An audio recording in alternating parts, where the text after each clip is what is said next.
Tonight, let's step into a world that doesn't care about comfort, hygiene, or personal space. No romantic castles. No heroic ballads. Just survival, one cold, itchy hour at a time. Picture this: you open your eyes and it's the year 1325. You're alive. Great. The problem is, so is everything else. Especially the insects. Your bed is a sagging sack of straw that has been reused, reshaped, and re-slept in for longer than anyone wants to admit. It smells like damp hay and old animals, because, honestly, it used to be for animals. There's no pillow. No clean sheets. Just a heavy wool blanket that's seen too many winters and not a single wash. A church bell crashes through the morning like a metal hammer. That's your alarm clock. It doesn't ask if you're rested. It simply announces, "Get up." You live in a one-room wooden hut. No windows, at best, a small opening stuffed with cloth. The open-plan layout means your family shares the same air with your tools, your food, and often your livestock. If you were hoping for privacy, medieval life has bad news. Privacy is a luxury item, and you cannot afford it. You stand up and immediately regret it. The air is icy. Your joints complain like old hinges. You're in your early 20s, but your body already feels older than it should, because every day is labor and rest is scarce. The floor is dirt. Sometimes it's wet from rain that sneaks through the roof. Sometimes it's not wet for reasons you don't want to identify. You step carefully, but your feet are bare and the ground doesn't forgive mistakes. And then reality hits again: you need the toilet. There is no bathroom. No clean water waiting in a tank. No paper. No lock on a door. If you're a peasant, it's often a bucket, a pit, or a place behind the house. In towns, the streets can be foul, waste, mud, animals, and whatever was tossed out overnight. It's not dirty. It's a system. A terrible one. You return inside and think, for half a second, about breakfast. That thought becomes a weak little joke. Breakfast is not a treat, it's fuel, and it's usually the same thing: pottage, a thick, bland stew made from grains and whatever vegetables exist at the moment. It's been cooked in the same pot for days, sometimes longer, with new ingredients added as the old ones disappear. Alongside it, dense bread that's more weapon than meal. And to drink? Often ale, not because it's fun, but because water can be risky. Brewing boils water. Boiling helps. Survival has its own logic. You chew. You swallow. You do not feel energized.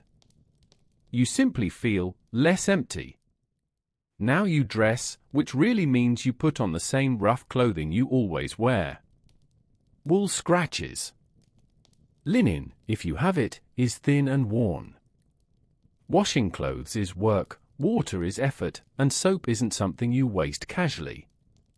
The result is simple: everything on you smells like smoke, sweat, and time.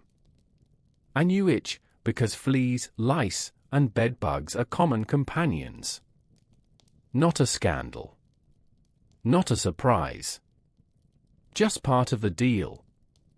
By the time you step outside, the day has barely started. And already you've faced cold, filth, hunger, and the quiet certainty that comfort is not coming. Because in medieval Europe, you don't live to relax. You live to make it to tomorrow. Before the real work begins, there's one small problem you can't ignore: your mouth. In the Middle Ages, dental care is not a routine, it's an afterthought. There's no toothbrush waiting by the fire. No paste, no floss, no minty anything. At best, someone might chew a twig or rinse with sour wine, hoping for the best. Most people do nothing at all. By your mid-20s, your teeth already tell a long story of hard bread, gritty meals, and years of neglect. Cavities are common. Gums swell and bleed. Tooth pain isn't an emergency, it's background noise, something you learn to endure like bad weather. If the pain becomes unbearable, help does exist, but you won't like it. There are no dentists in the modern sense. Instead, there's the barber surgeon, the same person who cuts hair, drains blood, and removes teeth using iron tools and candlelight. No anesthesia. No antibiotics. Just grit, prayer, and the hope you don't get an infection that spreads. A bad tooth can kill you. Slowly. Quietly. From something that today would take a quick visit to a pharmacy. Once you've swallowed that uncomfortable truth, it's time to work. For most people in medieval Europe, work means land. You don't own it. You tend it for a lord whose name you know, but who likely doesn't know yours. The rhythm of your life is set by daylight. When the sun rises, you move. When it sets, you stop, if you still can. Your tools are simple: wood, iron, and your own body. Fields are plowed by hand or with animals if the village is lucky. You dig, sow, pull weeds, haul water, and repeat the cycle until your back bends and your hands harden into cracked, swollen shapes that barely resemble what they once were. There are no breaks for exhaustion. No sympathy for injury. If you slow down, someone else will take your place. Survival leaves little room for kindness. Children work too. As soon as they're able to carry, fetch, or rake, they're useful. Childhood is short. Education is rare. Play is a luxury for stories, not reality. Women carry an even heavier load. Field labor doesn't replace domestic work, it stacks on top of it. Cooking, cleaning, caring for children, spinning wool, tending animals, all of it happens alongside the same physical strain. Rest is not assumed. It is earned, and even then, it's brief. And accidents happen. A slip with a blade. A twisted ankle. A festering cut. Medical care won't save you, continuing to work might be your only option. Fever is treated with warm drink and hope. Pain is managed by endurance. The hours stretch long. Your stomach growls again long before the day is done. Hunger becomes familiar, almost companionable. And above it all hangs a quiet understanding: if you cannot work, you cannot eat. If you cannot eat, the system does not pause for you. It replaces you. By the time the sun begins to dip, your body aches in places you didn't know could ache. Your clothes cling damply. Your skin crawls. And still, the day is not quite finished. Because medieval life does not end when work does. It simply changes shape. By the time your muscles finally stop burning from a full day of labor, the environment reminds you that it's never on your side. In the Middle Ages, weather isn't just background, it's a form of punishment. Comfort doesn't exist. There's no insulation, no central heat, no protection from extremes. Your home is a wooden structure with gaps wide enough for wind, insects, and cold to wander freely inside. Winter arrives slowly, then refuses to leave. The walls barely keep out the frost. Windows, if you have them at all, are covered with cloth instead of glass. The hearth offers warmth in theory, but firewood is expensive and sometimes restricted. In some regions, gathering wood from the forest without permission can get you fined, or worse. You sleep wrapped in the same damp wool you wore all day. Your breath fogs the air inside your own home. Fingers stiffen overnight. Toes go numb. Frostbite isn't treated, it's accepted. People simply hope it doesn't take too much this year. Then summer comes, and the suffering flips. Your house turns into an oven. There's no airflow, no fan, no escape from heat trapped in wood and dirt. Sweat soaks through your clothes, but removing layers isn't an option. Exposed skin invites sunburn, insects, and social judgment. Flies swarm constantly, drawn to bodies that haven't been washed properly in months. Mosquitoes hum through the night. Sleep, if it comes at all, is shallow and broken by noise, heat, and itching. And through every season, one danger remains constant: water. That clear stream nearby looks harmless. Refreshing, even. But upstream, someone has dumped waste into it. Further along, an animal carcass decays unseen. Bacteria and parasites travel silently, waiting. Drinking straight from it can kill you. This is why beer becomes a daily staple, even for children. Brewing requires boiling water, which makes it safer than the liquid flowing through town ditches. The alcohol is weak, but the survival rate is higher. Wine is another option, if you can afford it, and if you don't mind functioning poorly before midday. Bathing sounds like a solution, but medieval medicine disagrees. People believe washing opens the pores and invites disease inside the body. Dirt, oddly enough, is considered protective. Communal bathhouses exist, but they gain reputations for scandal, gossip, and behavior the church doesn't approve of. Many are shut down entirely. Even when bathing happens, it's a full ordeal. Water must be hauled, heated, poured into wooden tubs that leak. And once used, that water doesn't get wasted, it might be shared. Rainwater collected in barrels isn't clean either. Birds, insects, and algae all leave their mark. Nothing about hydration is simple. Every sip is a calculated risk.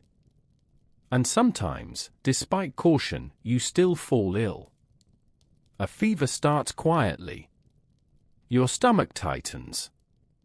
Your head spins. There's no clear cause, just bad air, bad luck, or divine displeasure, depending on who you ask. You don't panic. People get sick all the time. You just hope it passes. Because if it doesn't, the Middle Ages have very little to offer in return. So you're sick now. Maybe it's a fever. Maybe a wound that won't close. Maybe your stomach has decided to turn against you. Either way, you need help. Unfortunately, you live in the Middle Ages, where medicine is less about healing and more about enduring whatever happens next. Diagnosis comes first, and it's not based on observation or testing. It's based on balance. Medieval doctors believe the body is ruled by 4 fluids, called humours: blood, phlegm, yellow bile, and black bile.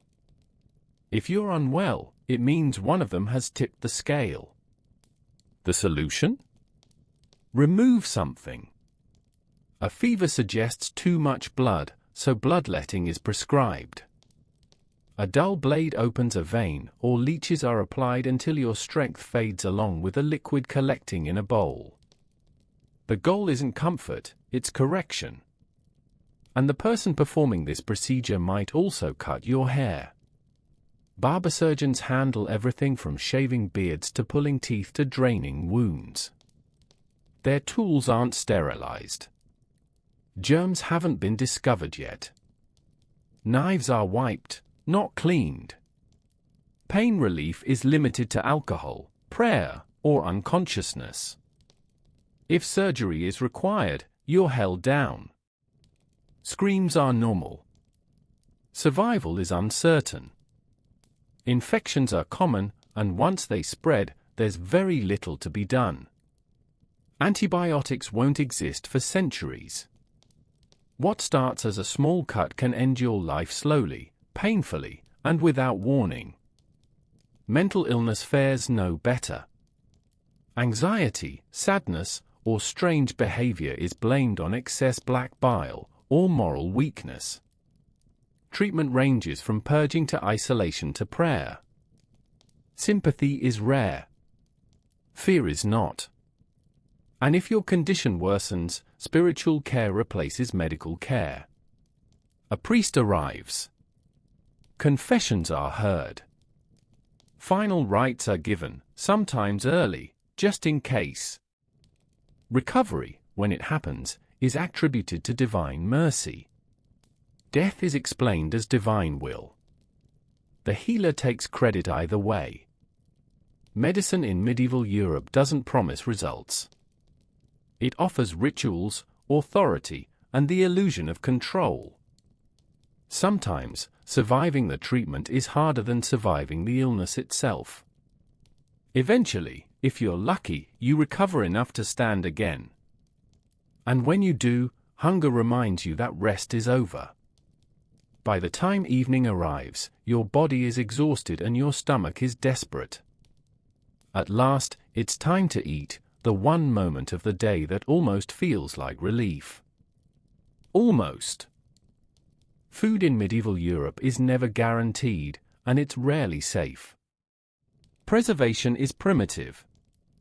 There's no refrigeration, no freezing, no sealed containers. Meat, if you're fortunate enough to have it, hangs exposed for days. Flies settle freely. Brine masks decay rather than stopping it. Rats may have already sampled it before you do.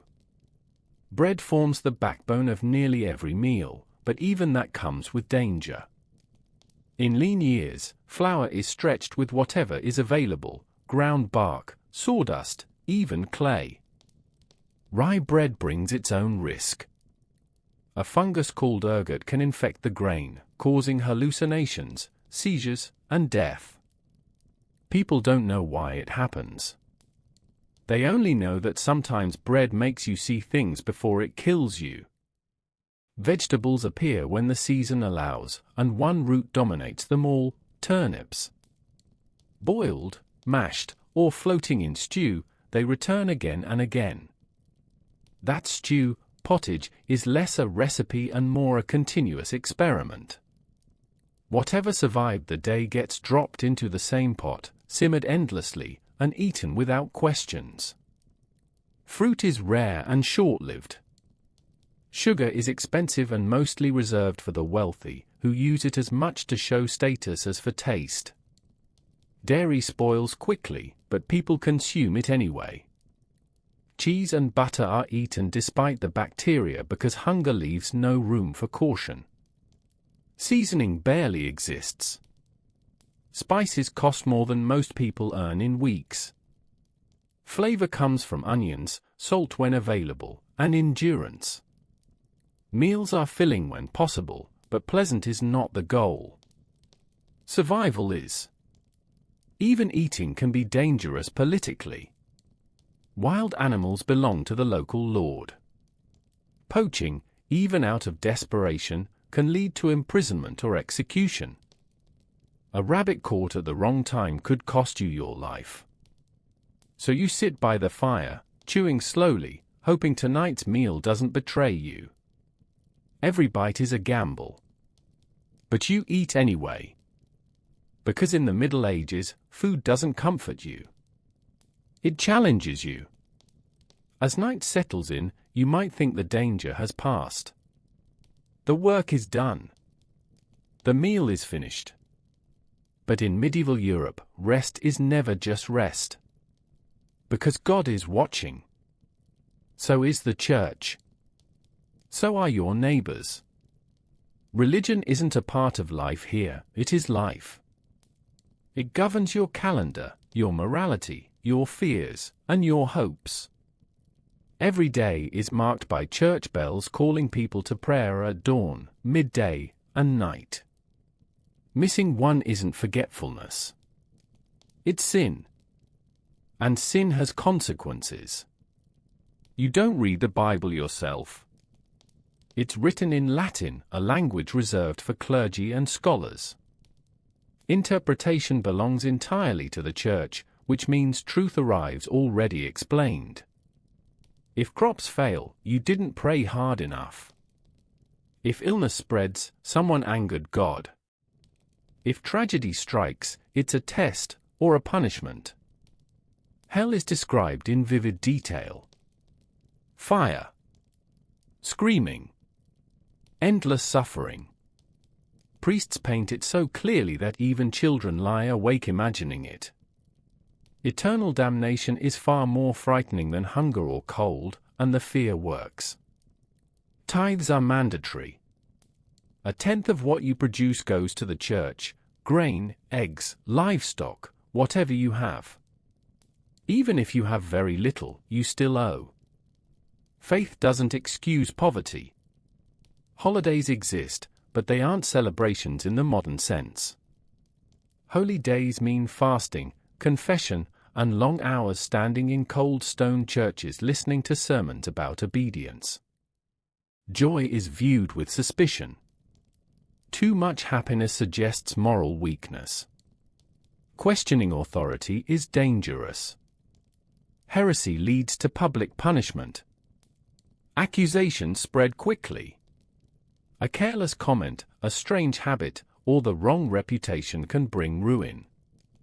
The line between sinner and criminal is thin, and fear keeps most people obedient. Religion offers comfort, yes, but it also enforces order. It explains suffering without fixing it. It promises reward after death, which makes hardship easier to endure now. You kneel. You pray. You confess things you may not fully understand. You hope your soul survives what your body must endure daily. And when you finally lie down to sleep, it's not silence that surrounds you.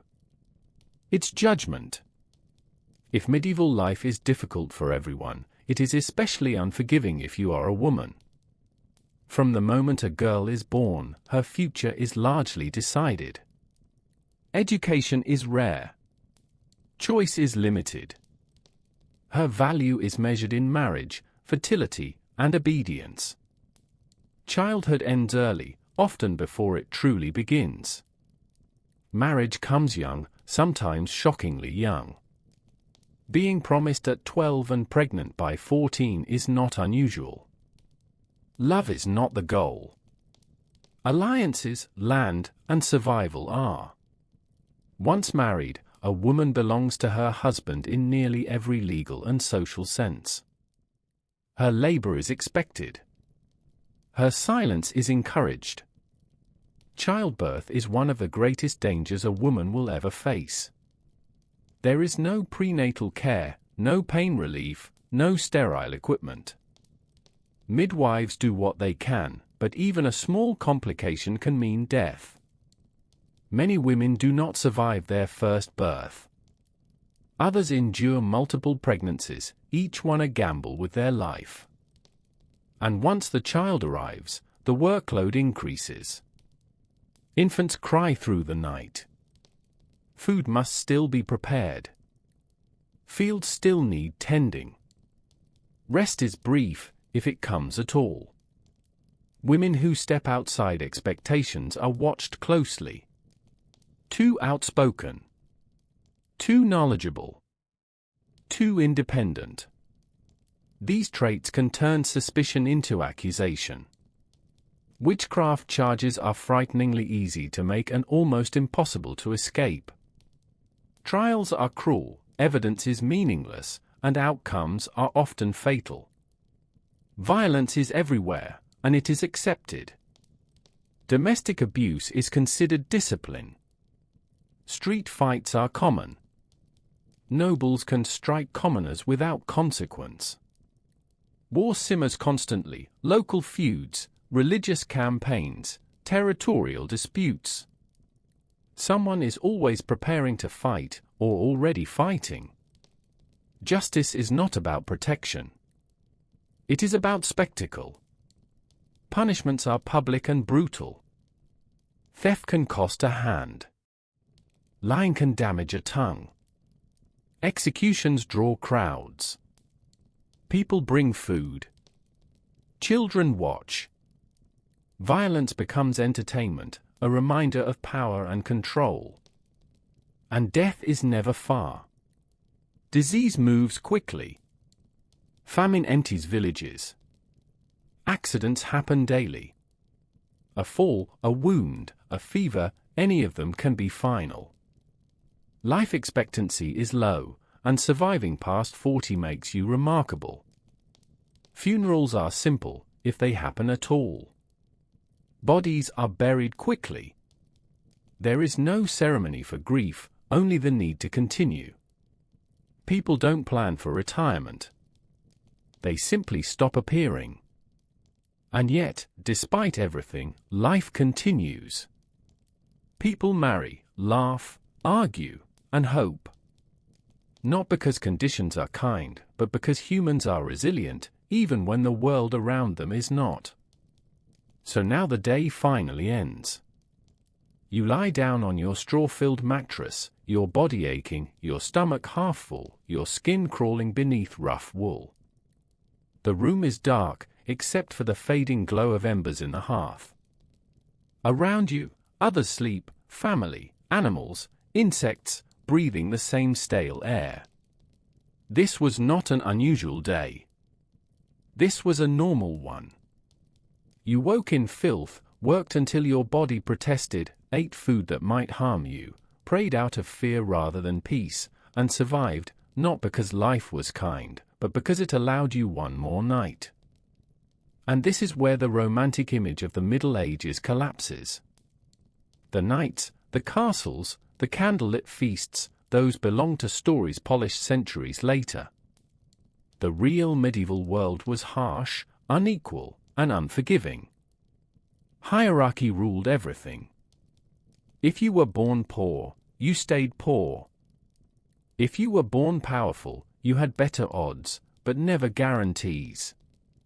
Even the wealthy lived with discomfort. Stone castles were cold and drafty. Fleas infested fur cloaks. Politics killed as efficiently as disease. A single bad meal, a small infection, or one wrong alliance could end everything. There were no simple times. Only constant effort. Every task took longer. Every mistake cost more. Every comfort came with risk. Life wasn't about fulfillment, it was about endurance. People didn't chase happiness. They chased survival. And yet, this is the part we often forget, they still lived. They sang songs. They told stories by firelight. They fell in love. They laughed when they could. Not because life was easy, but because humans have always found ways to create meaning inside hardship. Tonight, as you rest in a clean bed, with safe water, warmth, and medicine within reach, this story isn't meant to frighten you. It's meant to remind you. Comfort is new. Safety is fragile. And the life we now consider normal would have felt like magic to someone living in the year 1325. So take a breath. Close your eyes. And be grateful that when you sleep tonight, the world outside isn't trying to kill you. Long before she was known as Catherine the Great, she was simply a girl with no real power and very little protection. Her name was Sophie. She was born in 1729 into a minor German noble family, noble by title, but not by influence. Her homeland was small, politically irrelevant, and easily forgotten by Europe's great powers. Sophie was not raised to rule an empire. She was raised to obey, to marry well, and to disappear quietly into someone else's shadow. Her childhood was strict and emotionally cold. Her mother valued status above affection and treated ambition like a survival skill. Her father, a Prussian officer, was distant but disciplined. From an early age, Sophie learned an important lesson: the tension was dangerous, but invisibility was worse. So she watched. She listened more than she spoke. She read endlessly. Philosophy, history, politics, anything that hinted at how power actually worked. She learned languages quickly, not for pleasure, but for leverage. In a world where women were expected to be decorative, Sophie trained her mind instead. And that would save her life. In Russia, a problem was forming. Empress Elizabeth ruled the empire with absolute authority, but she had no direct heir. Her chosen successor, Grand Duke Peter, was unstable, immature, and deeply unpopular. The court needed a wife for him, someone foreign, young, and easy to control. Sophie fit perfectly. At just 14 years old, she was summoned to Russia.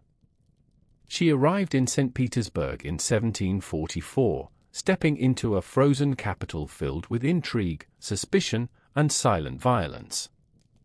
The Russian court was not a place of warmth or mercy. It was a maze of gossip, paranoia, and sudden downfalls. One mistake could end everything. Sophie understood this immediately. To survive, she transformed herself. She abandoned her Lutheran faith and converted publicly to Russian Orthodoxy, taking a new name, Catherine. The ceremony was symbolic, but the meaning was deeper. She wasn't just changing religions, she was cutting off her past. There would be no return home. No safety net. From that moment on, Catherine belonged entirely to Russia. She learned the language obsessively. She studied Orthodox rituals. She memorized court etiquette and watched how alliances formed and collapsed overnight. While others underestimated her, she built a reputation for calm intelligence and restraint. Her marriage to Peter was supposed to secure her future. Instead, it trapped her. Peter was childish, cruel, and obsessed with toy soldiers and Prussian politics.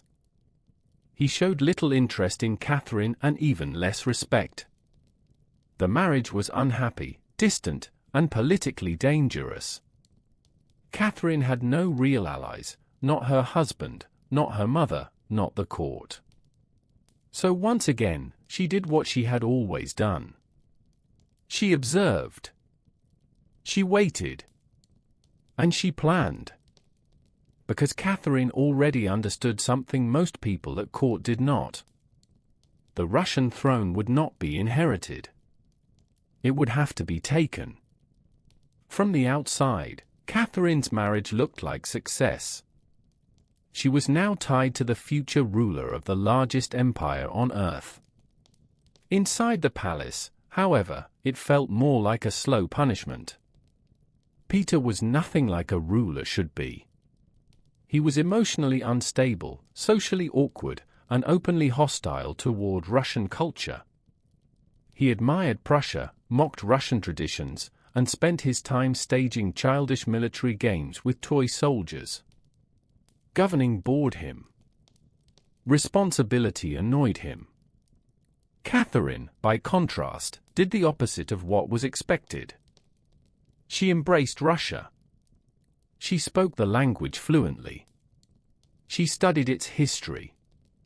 She followed Orthodox customs with care. While Peter complained about his adopted homeland, Catherine worked tirelessly to belong to it. This contrast did not go unnoticed. The court began to compare them. Peter embarrassed the nobility. Catherine impressed them. Peter insulted the clergy. Catherine showed restraint and respect. Slowly, quietly, sympathy shifted. But Catherine's position was still dangerous. She was watched constantly. Her letters were read. Her friendships monitored. Even her servants could not be trusted. One accusation, treason, adultery, disloyalty, and she could be sent away, imprisoned, or worse. So she learned another lesson of power: never move openly. Behind closed doors, Catherine began building something far more valuable than affection: alliances. She connected with military officers, intellectuals, and courtiers who were deeply concerned about Peter's fitness to rule. She listened. She remembered names. She made people feel seen.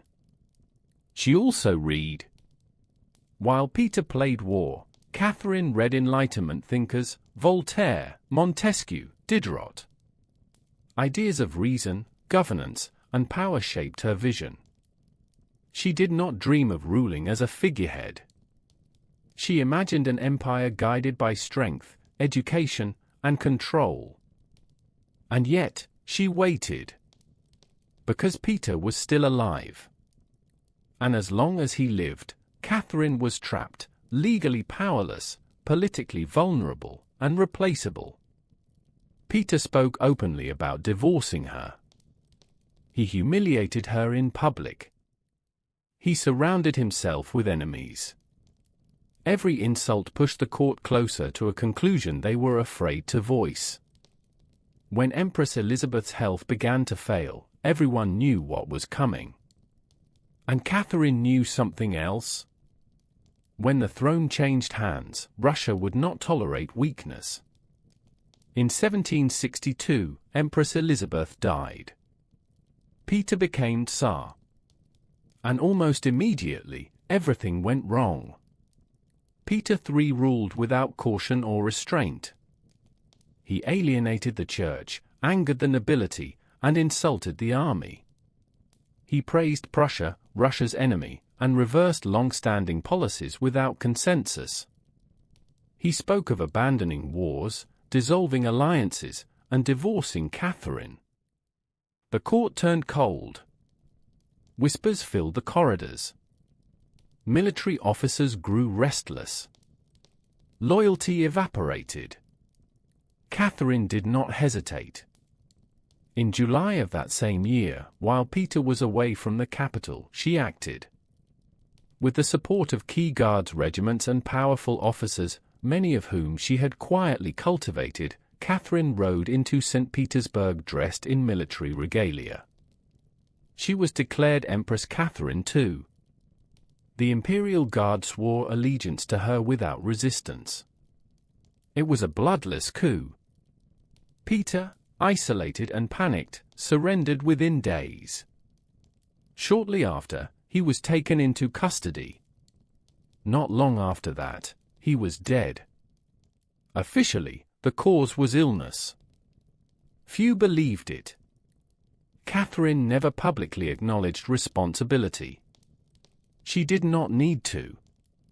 Power had already decided. She was now empress, not by birth, not by marriage, but by will. A foreign-born woman had taken the Russian throne without a battle.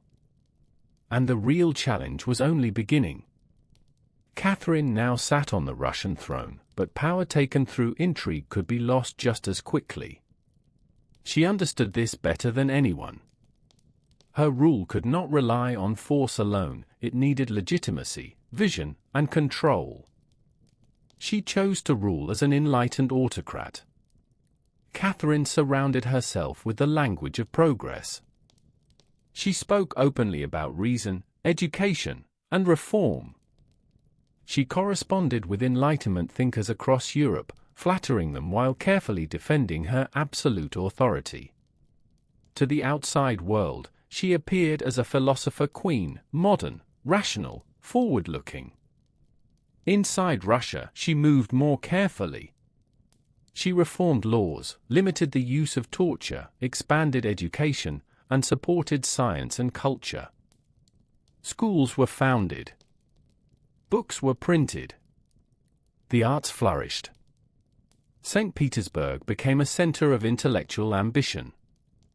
Catherine even publicly received a smallpox inoculation to prove her belief in science. But Russia was not Paris. The empire was vast, feudal, and deeply unequal. Millions of serfs lived bound to land and masters. Catherine knew that pushing reform too far would shatter the fragile loyalty of the nobility, the very people who had placed her on the throne. So she compromised. While speaking the language of enlightenment, she strengthened noble control over serfs. Freedom remained an idea, not a reality. Stability mattered more than justice. Order mattered more than philosophy. Catherine expanded Russia outward as well as inward. Under her rule, the empire pushed south and west. Wars against the Ottoman Empire secured access to the Black Sea. Crimea was absorbed. New ports opened. Russia became a true continental power. To the west, Poland was carved apart through political maneuvering and military pressure. By the end of the partitions, Poland vanished from the map. Millions of new subjects were absorbed into the Russian Empire. Catherine did not see expansion as aggression. She saw it as destiny. Behind palace doors, her private life became infamous. She took lovers openly, men who were often younger, intelligent, and politically useful. Some stayed briefly. Others, like Grigory Potemkin, became partners in power. Together, they shaped policy, territory, and ambition. Europe gossiped. Pamphlets mocked her. Enemies smeared her reputation. Catherine ignored them. Her lovers were not a weakness. They were part of her strategy. Loyalty mattered. Capability mattered. And when relationships ended, they ended quietly, with titles, pensions, and distance. In 1773, Catherine faced the most dangerous threat of her reign, not from foreign armies, but from her own people. A Cossack named Yemelyan Pugachev claimed to be Peter III returned from the dead. The claim was false, but it didn't need to be true. It needed to inspire. Pugachev promised freedom to serfs, land to peasants, and revenge against nobles who had crushed them for generations. The message spread like fire. Villages rose. Fortresses fell. Nobles were hunted and killed. For a moment, the Russian Empire seemed to crack from within. Catherine understood the risk immediately. This was not a war of borders, it was a war against the system that kept her in power. She responded without hesitation. Professional armies were sent. The rebellion was crushed with overwhelming force.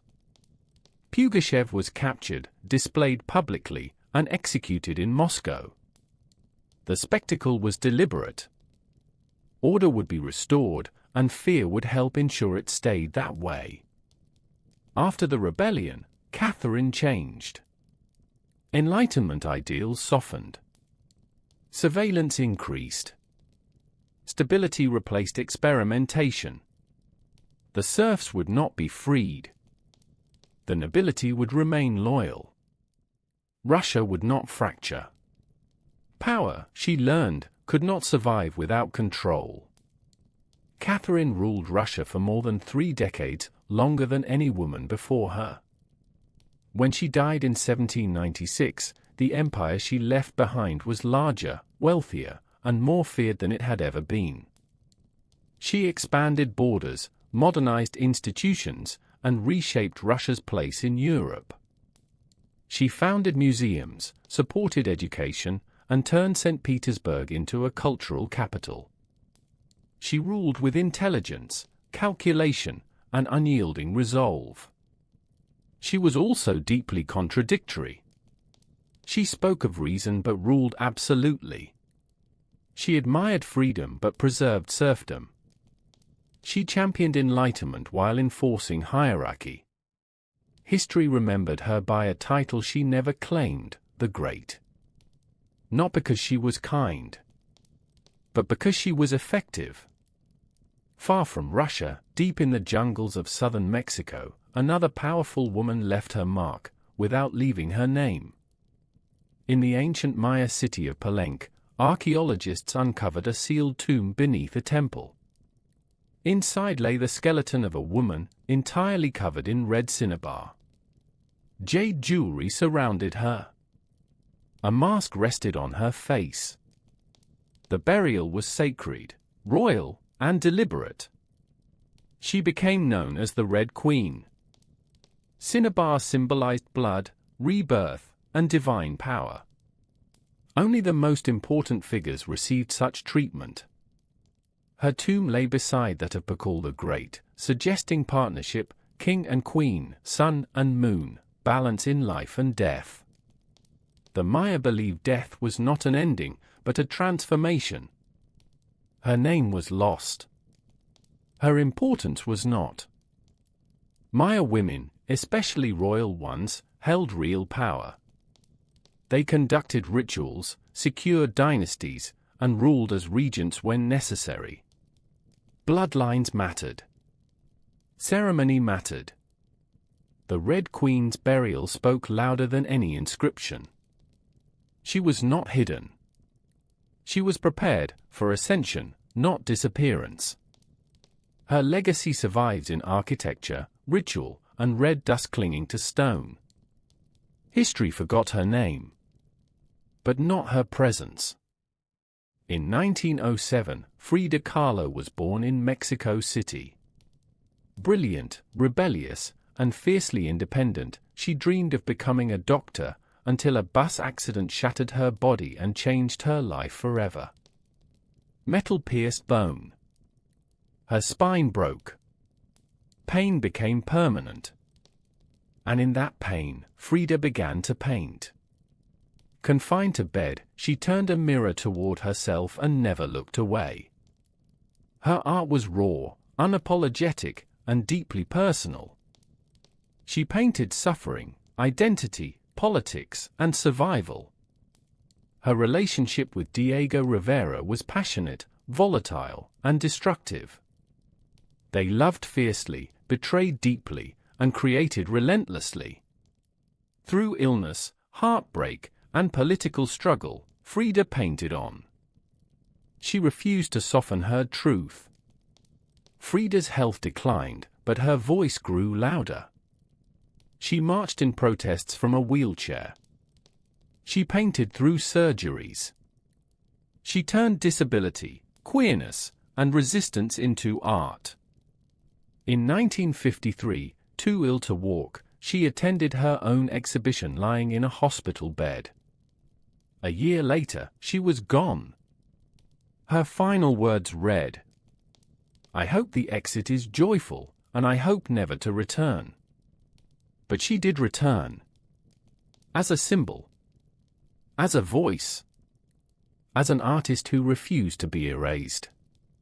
From medieval peasants surviving one brutal day at a time, to an empress who reshaped an empire, to a queen remembered only in ritual, to an artist who turned pain into defiance. History is not built only by kings and wars. It is built by endurance. By people who lived inside systems that tried to break them and left something behind anyway. Tonight, when you rest in safety and silence, remember this. Comfort is new. Power is fragile. And survival has always been the first human story.